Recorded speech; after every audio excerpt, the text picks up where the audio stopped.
Well, hi there. Warm welcome. You're watching Blueprint Explosive Exclusive, and I'm Meghna Deka. Well, tonight we rip the gloss off the cross-border glamour. Fawad Khan's film Abir Gulal has been shot down before release. Many would call it, well, collateral damage after the Pahalgam attack. Well, from Meghna Khan to Atif Aslam, every Pakistani name in Indian lights is now suddenly in the line of fire. Even the cricket fixtures as well as the daily soaps that you may be watching on OTT may just be facing the axe if the chorus is to be listened to. Well, the film, first let's tell you about that. This is Abir Gulal. It stars the Pakistani actor Fawad Khan, and it will not, however, be released in India as per sources that we are picking up from the MEA. In fact, this is the star who features in it, Atif. In fact, the movie, which also features actor Vani Kapoor, has now been scheduled for release on 9th of May. We'll have to wait and see what happens to his movie from here onwards. In fact, a Hindi language period romance which is set in 1940s Lahore. Abir Gulal pairs the Pakistani star Fawad Khan with Vani Kapoor. Now, though it is backed by a Mumbai boutique banner, the money came from Dubai, and so did most of the shooting. All of it happened outside of India. In fact, the principal photography unfolded in UAE with no scenes being filmed inside Pakistan or in India. In fact, for the final indoor schedule, which happened in Chandigarh, the team used a body double for Fawad's reverse shots to comply with the local guild rules. So, post-production ran through Mumbai's edit suits, while the background scene was laid down in Prague. So, this is how they managed. Remember, there is already an unofficial ban, if you can call it, since the attacks on 2018. Which is why body doubles were being used instead of Fawad Khan coming personally in India for a shoot. So as for the dialogue, well, Fawad had recorded his lines remotely from Dubai. Well, that's how he managed to have circumvented the ban which is there. It is official, of course. Now, India has also blocked Fawad Khan's starrer Abir Gulal, but the producers, while arguing for theatrical release, has stated that Fawad has never put in India. So why the hue and cry over it? In fact, the entire shoot kept the Pakistani actor outside of the Indian borders, and which is what they are very clearly now pointing out. In fact, remember, it was 2019 IMPPA ban which targeted only fresh hirings.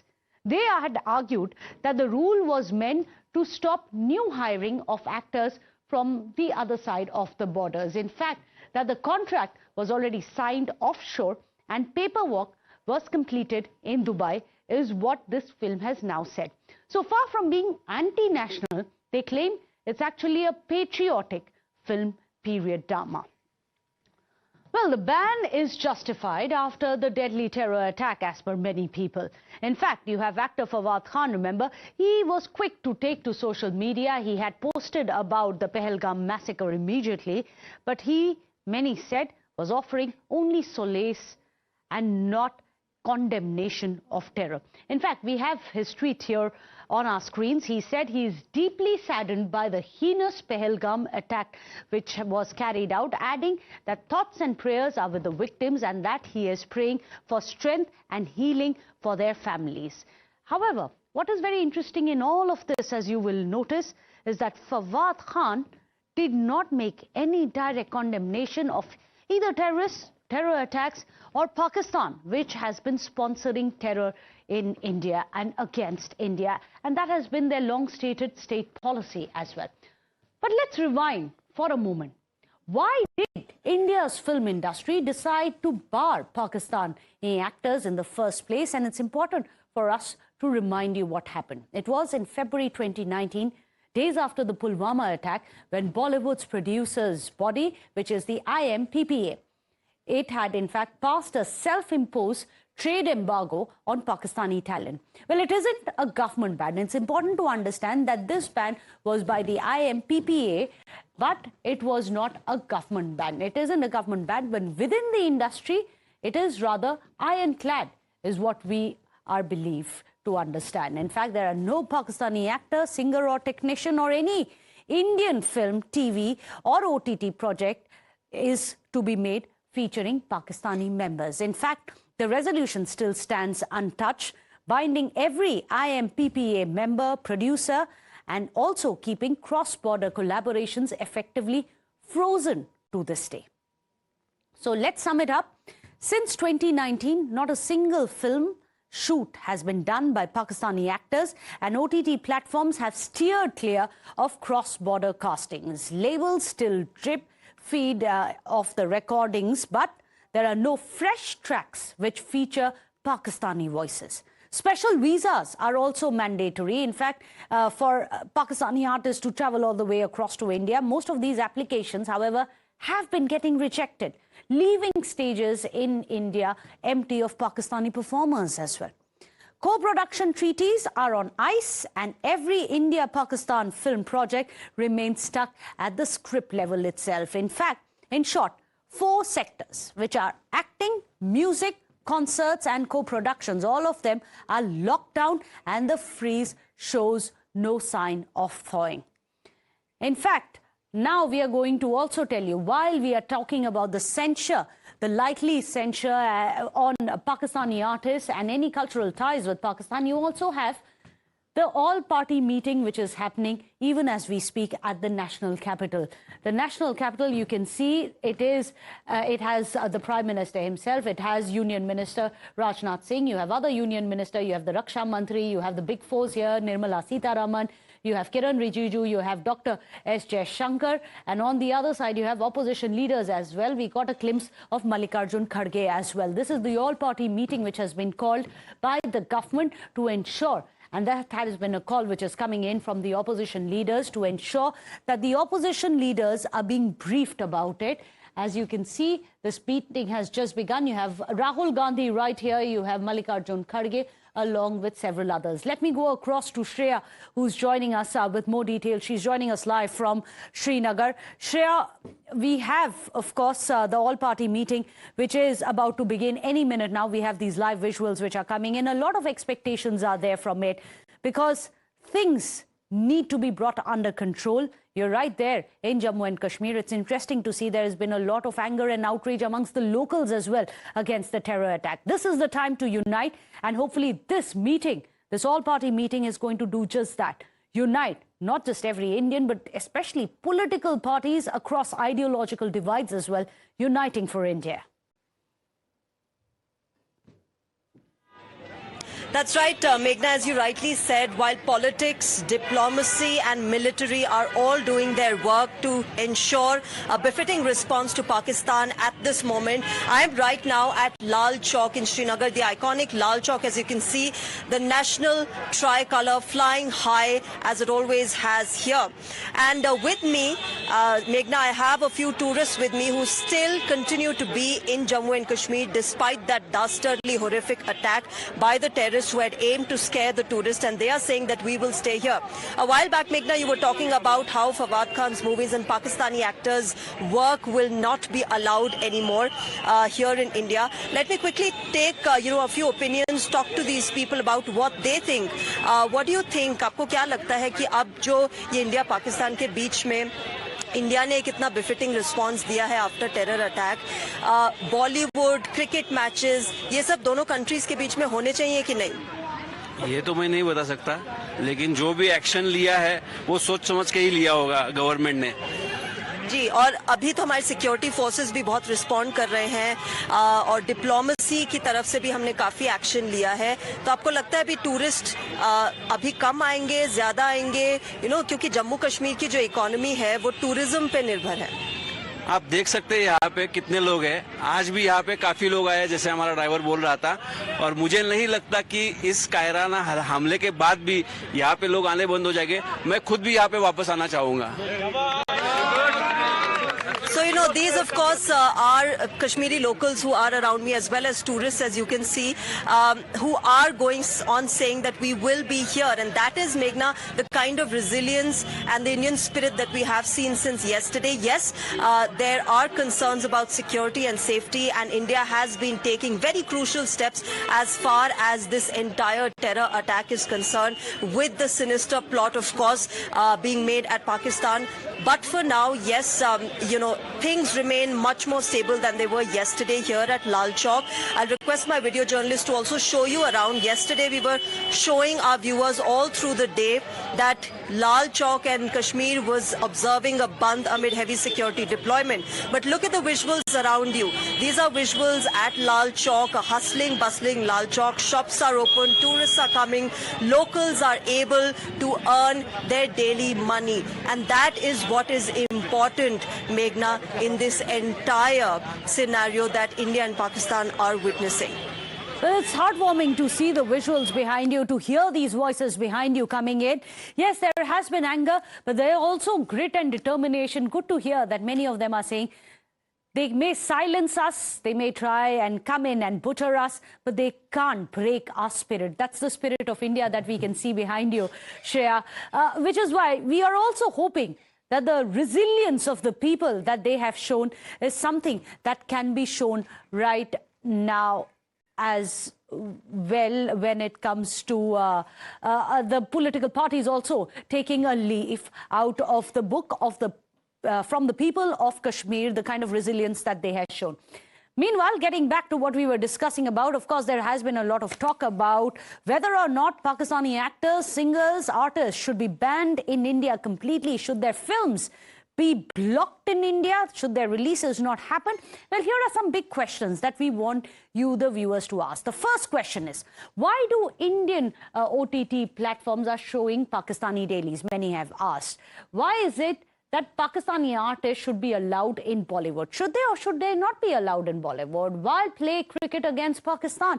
Remember, India just recently, last month itself, had a World Cup series during the ICC World Cup, had played a match in with Pakistan. Of course, it was not within India or within Pakistan. However, they did travel across to Dubai to play that match against Pakistan. Also, why Pakistani music is still accessible to India? These are some of the questions which have been coming in. So let me go across to our panelists. Today, we are joined by two people. One is Ashok Pandit. He's a filmmaker, and we have Nasir Abdullah, an actor. Both of them very deeply connected and rooted with Bollywood. Ashok Pandit, I'm going to come to you first. These are questions which are being asked. What should be the Lakshman Rekha, if we can call it that, when it comes to blood and Bollywood?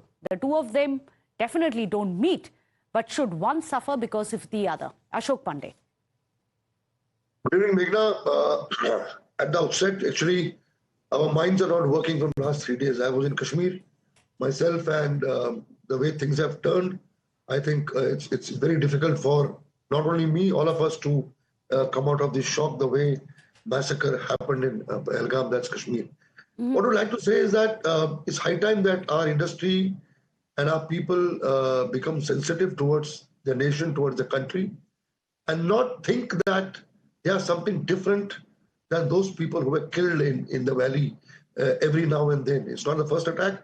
There are number of attacks which have happened in Kashmir, and we have been victims of it. And the entire massacre started with us in 1990. And there has been a series of massacres, whether it was Vandama, whether it was Chhatri Singh Pura.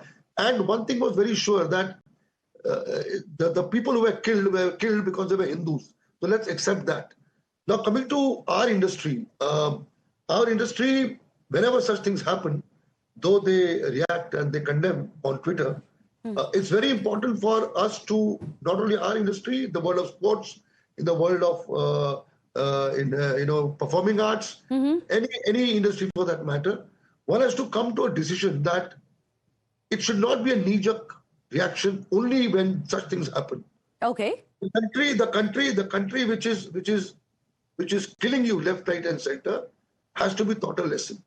Now, But Ashok Pandit, should we blame the artists for it? The Pakistani artists for what the state actors are doing? No, Meghna, it's not. We are not different than the country. The country comes first.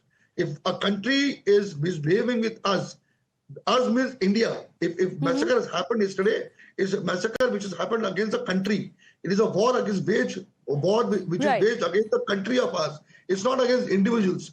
So you cannot, divert ourselves or seclude ourselves by thinking that this is an individual, this is not the government.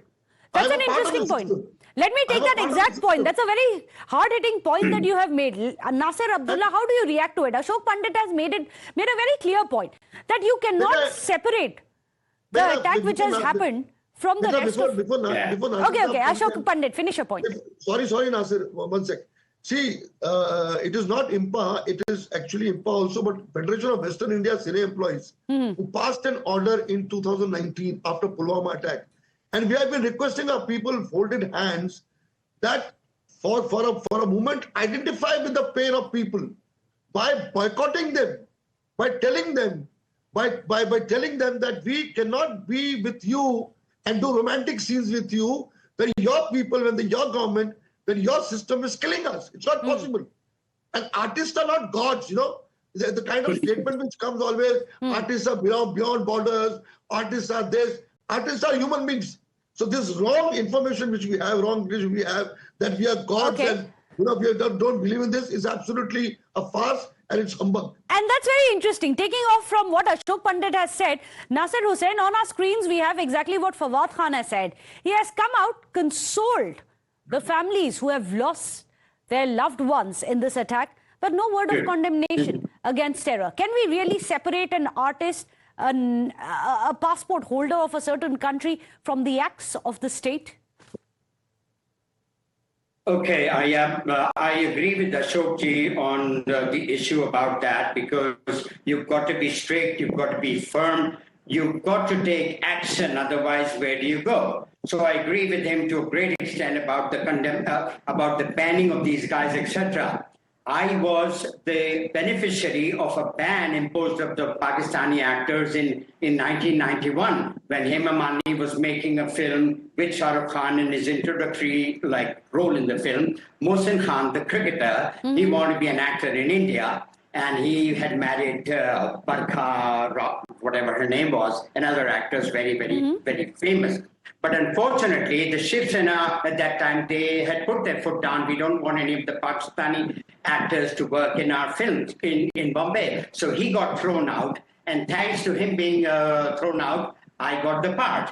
So I have to thank the Shiv Sena and, whatever. But I'm trying to be funny here, but not really. But for Fawad Khan, I'm actually very, very shocked that he did not happen to condemn this act. Condemn the people who did it. I am deeply, deeply guilty. I'm disappointed. I'm embarrassed. I'm shattered. I'm ashamed. I'm ashamed to be a Muslim because these guys, they seem to be the champions of Islam or whatever. I don't know what to say. I mean, I don't know. Fahad should have actually condemned, because this is an act against humanity. Forget religion. Religion comes afterwards. Islam comes later. And Islam or Hinduism, they're not in danger. We are in danger. We are in danger as human beings because we need to follow the tenets of humanity, which religion happens to describe. So Fawad Khan, I don't know what he's done. Is he afraid? It's out of fear, possibly? But I'm not afraid to say. I used to be afraid, but now I'm willing to die for saying what I'm saying. I detest these guys. They're enemies of humanity. And I want to tell the people of Pakistan, actually, they should revolt against the government. It's not their fault. Fahad is not behind the attack. He's not interested. At best, he's afraid. Absolutely. They should revolt. They should tell the government, stop this rubbish, stop these heinous acts, stop helping the terrorists, stop supporting them, grow up. You've already lost East Pakistan. What more do you want to lose? You've already lost face. Do not use religion and other tactics. It has been self-destructive for Pakistan. They have completely made this, they've gone into a self-destruct mode. Unfortunately, it is the hatred. And I couldn't agree with you more, Nasir Abdullah, when you say stop using religion for your own vested interests. Stop using religion to push in terror. And I think Ashok Pandit as well as Nasir Abdullah have made a very strong pitch that there is no way that India can forgive in this manner. Strong steps need to be taken. Yes, of course, we have heard the Prime Minister today. We'll have to wait and see what else is being done. Appreciate you, gentlemen, joining me here on the show. Without a short break, stay tuned.